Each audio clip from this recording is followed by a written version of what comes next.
Visakha RK బీచ్లోని fortune రెసిడెన్సీలో అగ్ని ప్రమాదం జరిగింది. ప్రమాదవశాత్తు మంటలు చెలరేగి ఓ ఫ్లాట్ 50% కాలిపోయింది. అగ్నిమాపక సిబ్బంది వెంటనే అక్కడకు చేరుకొని మంటలు అదుపు చేశారు.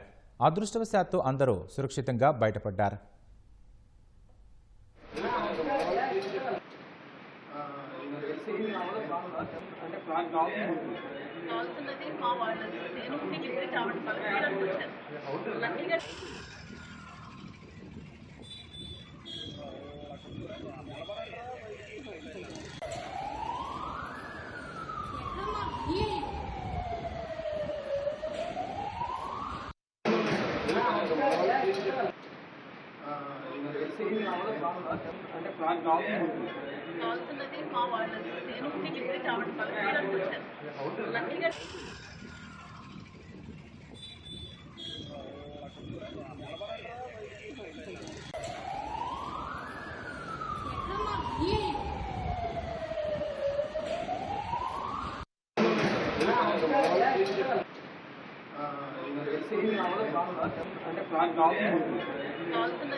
అది ఫైర్ యాక్సిడెంట్ అండి. పెద్ద ఒక్కామే ఉంటారు అక్కడ.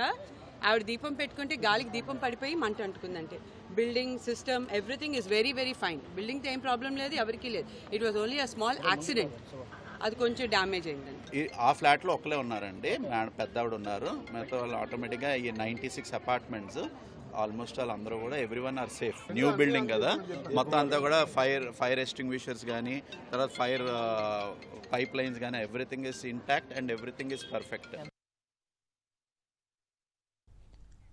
ఇదే అంశానికి సంబంధించి మరింత సమాచారం మా ప్రతినిధి ఆదిత్య పవన్ అడిగి తెలుసుకుందాం. ఆదిత్య పవన్, చెప్పండి, ప్రమాదానికి గల కారణాలేంటి? ఈ రోజు ఉదయం విశాఖ బీచ్ లో నోవటెల్ హోటల్ సమీపంలో ఉన్నటువంటి ఫార్చ్యూన్ రెసిడెన్సీ 10వ అంతస్తులో అగ్ని ప్రమాదం జరిగింది. ఈ అపార్ట్మెంట్ లో కేవలం 70 ఏళ్ల సీనియర్ సిటిజన్ మాత్రమే ఉంటున్నారు. ఉదయం పూజ చేసుకుంటున్న సమయంలో బీచ్ దగ్గర కావడంతో గాలి విపరీతంగా వచ్చింది. దేవుడి దగ్గర పెట్టినటువంటి దీపం కింద పడిపోయి మంటలు వ్యాపించాయి. ఆ మంటలు వ్యాపించడం వెంటనే సకాలంలో గుర్తించినటువంటి అపార్ట్మెంట్ వాసులంతా కూడా ఫైర్ సిబ్బందికి సమాచారం ఇచ్చారు. ఫైర్ సిబ్బందికి సమాచారంతో తక్షణమే సకాలంలో స్పందించినటువంటి ఫైర్ సిబ్బంది ప్రమాద సంఘటన ప్రాంతానికి వెంటనే చేరుకోవడం, వెంటనే మంటలను అదుపు చేయడంతో కేవలం ప్రమాదం జరిగినటువంటి ఫ్లాట్ మాత్రమే సగభాగం కాలిపోయింది. అయితే అందులో ఉన్నటువంటి వృద్ధురాలు ఒక్కరు మాత్రమే అందులో నివసిస్తున్నారు.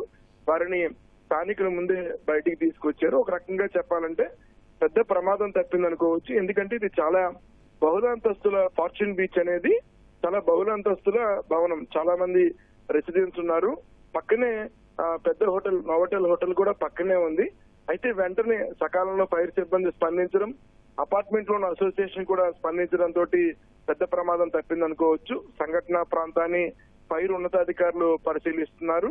అలాగే విశాఖపట్నం నగర పోలీస్ కమిషనర్ శంకబ్రత్ బాగ్చి కూడా సంఘటన ప్రాంతాన్ని పరిశీలించారు. సుమారుగా ఒక అరగంట పాటు ఈ దట్టమైనటువంటి పొగలు కమ్ముకోవడంతో కొంత స్థానికంగా ఉంటుంది వారంతా కూడా ఇబ్బంది పడ్డారు. ప్రస్తుతం అయితే మంటలు అదుపులోకి వచ్చాయి. ప్రమాదం జరిగినటువంటి ఫ్లాట్ మినహా అందులో ఫ్లాట్ కూడా కేవలం సగభాగం మాత్రమే కాలిపోయింది. మిగతా ఫ్లాట్లకి ఎక్కడ కూడా మంటలు వ్యాపించలేదు.